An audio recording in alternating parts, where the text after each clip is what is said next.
Greetings. Welcome to the Dr. J Vlog series. It's Sunday, February 9th, 2025, and on Sundays we consider the purpose and meaning of life.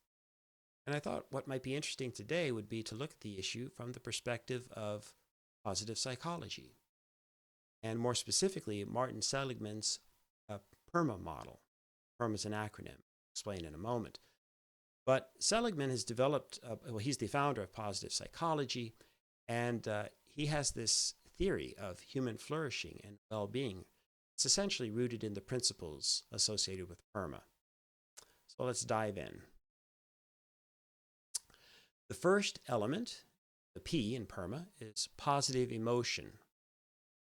Positive emotions include hope, interest, joy, love, compassion, pride, amusement, and perhaps most importantly, or my perspective, gratitude, which I've talked about a lot previously. Now, these emotions do not preclude the possibility of sadness, suffering, selfishness, or all the emotional states that drain us of our positive energy. For many of us, the single greatest impediment, though, that we've experienced in terms of human flourishing and our own well-being has been that gnawing sense of pessimism. The notion that things are problematic, that life's a struggle, that we're not good enough. What's the point? Maybe a certain nihilism. And so while I personally have been spared the pain of suicidal thoughts, and perhaps you have too, I'm almost certain that all of us have experienced to some degree, or that we know of others who have been through the depths of despair, struggled with suicidal ideation, and perhaps who've taken their own lives. And it isn't just literally necessarily killing oneself that we're talking about here. Some people, as you well know, experience soul-crushing addictions or other tragedies in their lives. So we know that for human flourishing, that requires a certain degree of access to regular replenishment and reinforcement of positive emotion. And again, if that's something that you struggle with, then perhaps the first thing to do would be commitment, claiming positive emotion in your life. Help to do that, by all means, seek help. But that's an absolutely essential element. A second essential element, the E in PERMA, is engagement. Being one with the music, or perhaps the expression being able to go with the flow or get lost in the flow of the experience. Really, the focus here is on the importance of the moment, ideally with a loss of self-consciousness and complete absorption in the activity. There's indeed the philosophical position that the most important element, meaning life, is to be found in the everyday experience of the immediate moment. That is, that in looking or searching, if you will, for the meaning of life, that can't be found in something that's going to happen in the future that we'll eventually get to, but rather that every moment holds meaning. The past cannot be reclaimed, or it's never going to return as such. It's there perhaps in our memories, but the past cannot return, and the future remains always, well, in the future. And so the now is all that we absolutely are guaranteed and can experience. And so you can literally practice being in the moment, living in the moment, especially the next time you find yourself getting anxious or you're stuck in traffic or whatever.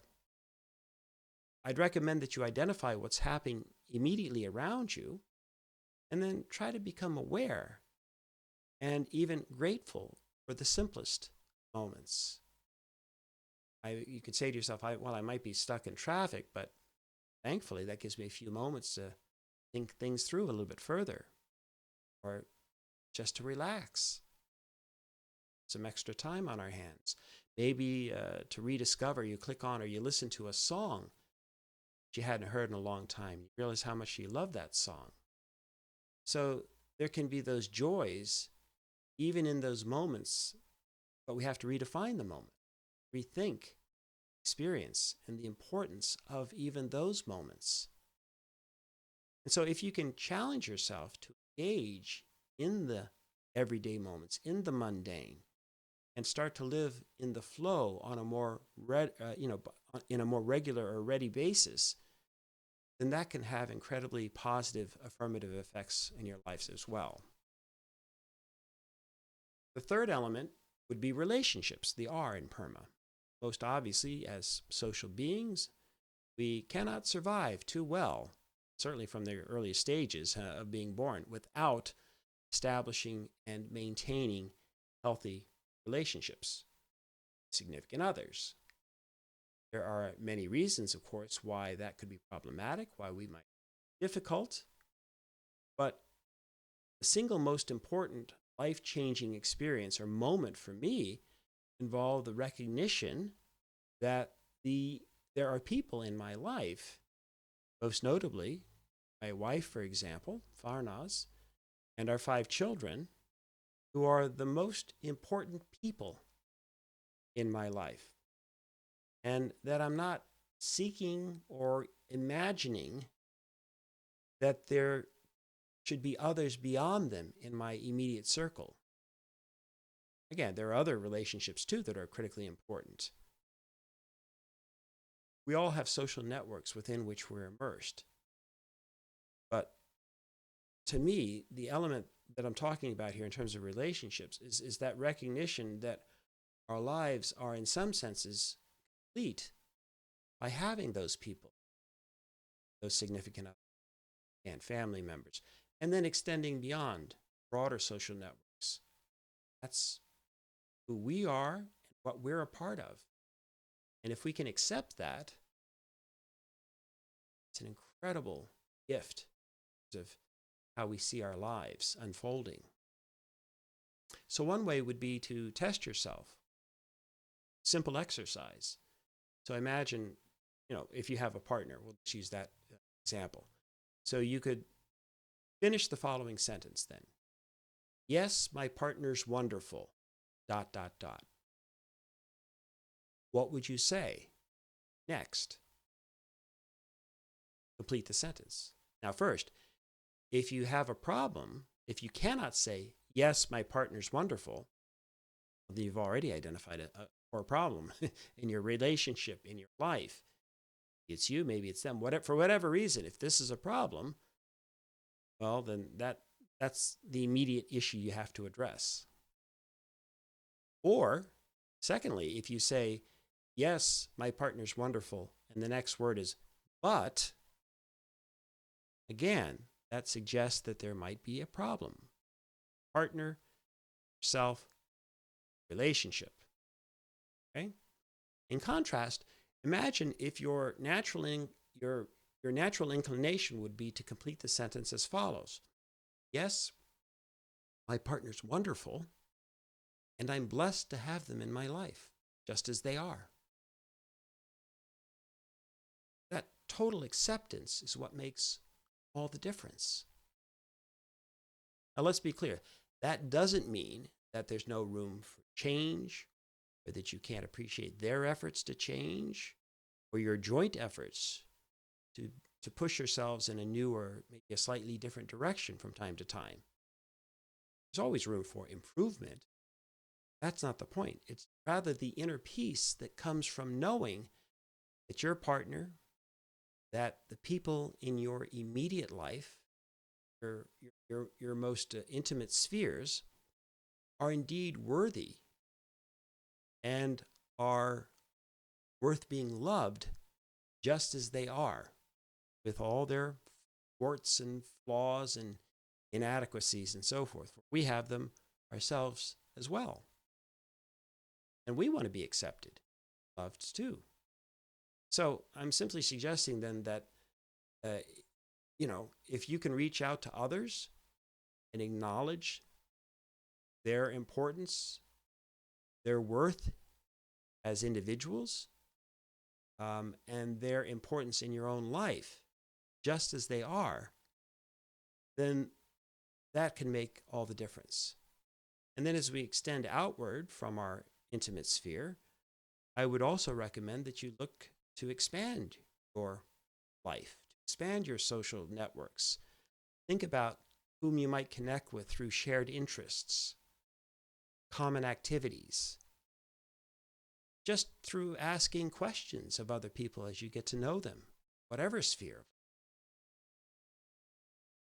Indeed, the deeper learning in all of this would be to find the meaning, the importance, and the meaning in our daily interactions, not just within our intimate spheres, but our interactions at work, and through even the transactions that we have with strangers on an everyday basis. Because these relationships are important too, and they're worth nurturing. Having that mindset will allow you to walk through life with a different set of glasses, to see the world in a bit of a different lens. And each new encounter can be a life changer for that matter. Right? I never knew when my son was playing soccer against another team in Niagara Falls that I'd meet Farnas soccer field. And so I do actually look at every at every day and encounters with other lives as possibly life-changing. There's only one Farnas, don't get me wrong. But that doesn't mean that there wouldn't be other people, other spheres and context that couldn't be incredibly important as well. Beyond our partners, beyond children, beyond our parents, however we define that intimate sphere, however large or small that circle is in our lives. Because I do think it's critical that relationships should extend, and indeed for most of us, inevitably will extend further. So how do we find meaning and importance in those relationships as well? And then, of course, the fourth element is meaning.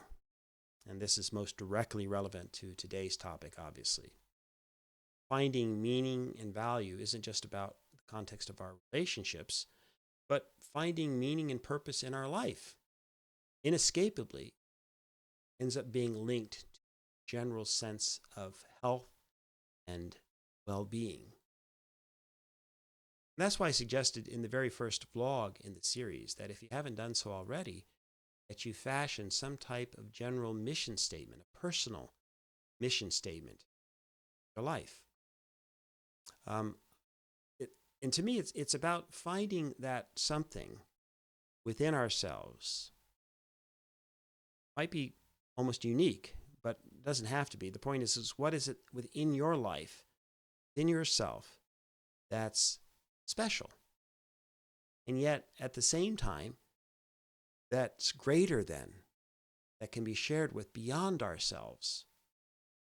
That which we can devote our time and energy in terms of sharing with others. That's what lies at the heart of our missions.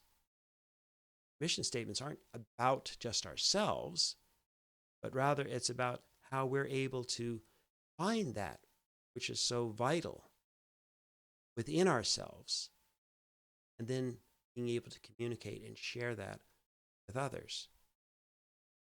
So the reason then that our mission statements differ, and sometimes dramatically from one person to the next, reflects the fact that we have different sets of gifts, different abilities from one another.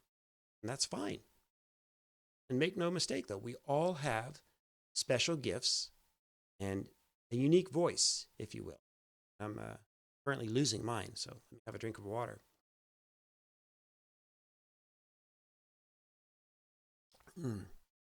Indeed, I've said this before, and it may sound a bit trite, but I genuinely believe that there's a special light and beauty within each of us. And that's where we can make our lives especially meaningful, being able to share that with others. Just as importantly, if we don't know what those gifts are, then I would recommend that you work very self-consciously to discover just what your gifts are. talk to other people, reflect, get some counseling if necessary, but always be open to discovering. Try different things. I guarantee you that you have special gifts, have something worth sharing in this world. I love science, for example, but I know that the odds of me coming up with some genuinely original, staggering scientific breakthrough that changes the course of humanity, the odds are essentially zero, or very, very close to zero in that regard, even in my own discipline. But that doesn't mean that I don't have some kind of gift within the field, science or the social sciences. But apparently my gift seems to be more along the lines of my ability to communicate scientific ideas and other types of ideas for that matter. And so my gifts lie more in the realm of the classroom, if you will, than in the research lab, or even in terms of my writing. I still love the research, I love the writing, but I know that after 4 decades of being in the business, being at universities, and teaching and so forth, that I'm a better teacher than I am a researcher, than a scientist, even better than I am as a writer. And that's not self-effacing, and that's not knocking myself. I think I'm a pretty decent writer too. But I've accepted that my true gift, more than anything else, stems from my ability to engage with, share ideas with other people, and to stimulate their thinking and hopefully development. Get a kick out of seeing people succeed in their own terms, grow and learn, and help them achieve their aims, whatever those might be. So anyway, and that's more than enough. And like you, I have a couple of other gifts too, but we just have to be, identify what they are and appreciate our own gifts and sharing them. Okay, so, and then in that, the final letter, the A, is accomplishments. That sense of achievement, of mastery or competence. We need that as human beings. That drive to establish certain goals and then work doggedly toward completing what we set out to do. It's important. Now, these don't have to be grandiose all the time. In fact, most of the time they're not. Okay? Nothing wrong, though, with setting your sights extremely high, as long as you don't let yourself become overwhelmed or paralyzed with a sense of impossibility or even failure. So, and indeed, accomplishments can and should include the everyday stuff, the much more mundane stuff as well. That's crucial to your well-being. Just setting out to clean the dishes after you've had a meal, or, for that matter, preparing a meal that's healthy. These are accomplishments that you can be proud of and relish. Doing 10 sit-ups or 10 push-ups every day, or going for a 10-minute walk, or doing 10 minutes of cardio of some kind or another. These would be significant accomplishments for some of us. Reminding someone dear to you of how important they are, being able to tell them, I love you, on a regular basis. That would be a massive accomplishment for some people. It's impossible aim, but nonetheless, right? And what, the point is you could even aspire to be the president of your company or your university or of your country, right? But at the same time, even if you have these incredibly grandiose ideas and objectives in life, to achieve those, you have to start with the simpler, the everyday, the routine. So you might start with just the goal, the aim of getting to work every day on time. That would be a good accomplishment. So all of these things, even the smallest stuff, if you will, help build a positive sense of self-image, good feelings, release the endorphins, and allow us to cognitively affirm what we've done. We're making progress. Move the needle in some way or another. And finally, while doing all of that stuff, do your level best to avoid comparing yourself with others. what they've accomplished or what they seem to be able to do. Because you're not trying to live up to their standards per se. You're challenging yourself to accomplish that which you value, that which you think you might be able to do. Okay? And by the way, at the same time, avoid condemning yourself if you happen to fall short in any given moment, or somehow, you weren't able to do what you set out to do on that particular day. Avoid somehow convincing yourself that you're a failure. Yeah, you might not accomplish a specific goal. That doesn't make you a failure. Just figure out what happened. Assess. What have you learned? What might you do differently next time? And indeed, what are reasonable limits for yourself? Sometimes we set unreasonable limits or expectations of ourselves. So, for example, I used to be able to dunk a basketball. Only one great claim to fame in sports. I don't really have many, but I used to be pretty athletic in that sense, and I could jump. And I could dunk a basketball on a 10-foot rim. Never with two hands. I never did it in a game. I never just threw one down, but I could dunk for about 3 to 4 years there, just barely. But that was cool. It was fun. But I haven't been able to do that since November of 1987. Been a long time. My vertical is definitely much more of a horizontal these days. But on the other hand, it's really not that important either. I never thought I'd say this, but even playing basketball, which I've loved all my life, doesn't really matter all that much any longer. I mean, if I have the chance to play, and mostly just for the camaraderie to hang out with the people, and guys or whoever's playing on a court sometime, great. But it's not something that I worry about. I don't worry about being able to jump, foot off the ground or 2 feet or 3. It certainly ain't going to happen. I jump 3 feet off the ground any longer. Okay. But I have other things that I might like to accomplish, even physical in nature, right? I can develop myself, or I can challenge myself to develop certain other skills, even, set other challenges, goals, as I say, even that are physical in nature. Just being able to stand up from sitting deeply in a chair these days is a good thing for me. It's a good day. Being able to go out, which I did last week. I don't run as much. I used to be a runner, but I ran about maybe 5-6 kilometers around it's kind of a long block, a long winding set of roads. I felt good about that. I'm not going to set any records or approach the times that I used to, but it felt good just to get out in the fresh air and to go for that long run. Or that, by the way, that used to be a very short run. My craziest times, I used to try to run marathons and half marathons. But yeah, just running a few miles, it's a great feeling. So again, the goals, the aspirations obviously can and do change in time, okay? But at the same time, you can still continue to set your sights on bigger goals, bigger aims in life, whatever they might be, whatever's appropriate within your sphere of activity, in your comfort zone, and sorts of skills and abilities that you happen to have. So again, I think it's incredibly valuable to have these sort of broader goals in mind, as long as you don't let all the valuable moments on the journey pass you by. Okay?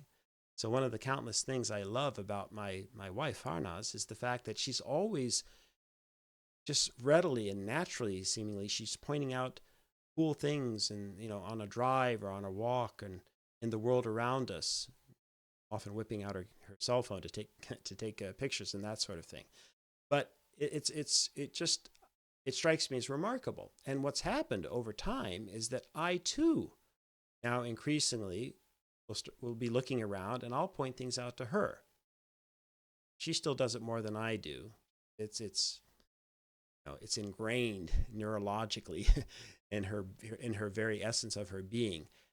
But I notice a lot more than I used to. I'm happy about that. Okay? It's become much more of who I am too.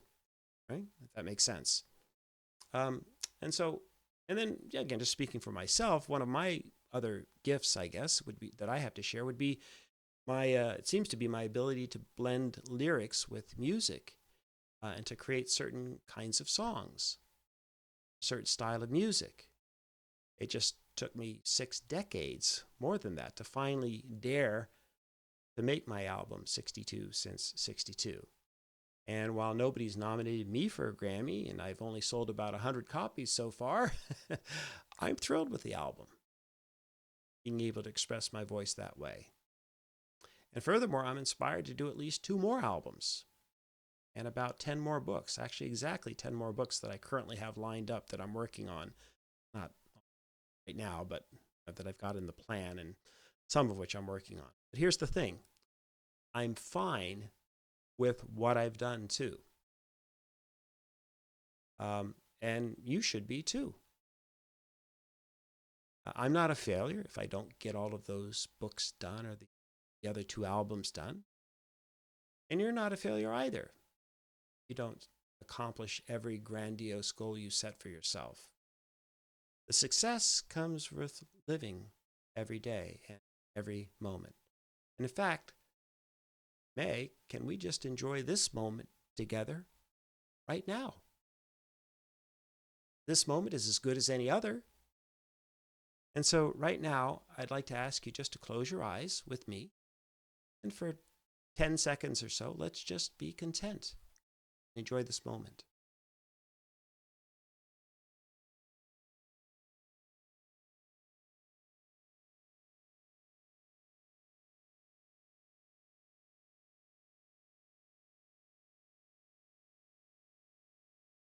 It's a nice set of moments, actually. I'm not making this up. I actually felt an incredible sense of serenity and peacefulness sitting here with you. Go figure. So, at any moment, any day, that's potentially enough. Let yourself just be. Let it be. Sounds like a song. Seriously, though, the key is simply that the doing and the living, at least from my perspective, are synonymous with the being, our human being. So be every day. Be you are, and continue to be, and engage to a certain degree in becoming. I'll explore the difference between being and becoming another time. But for now, at the very least, simply be. And be the person who can encourage other beings to be.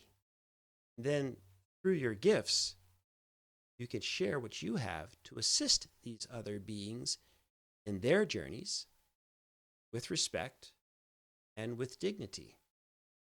And you'll figure out how to do that. You already do, on an everyday basis. And in that sense, of course, then you are going to be continually rewarded every single day of your life. You approach the world in such a fashion.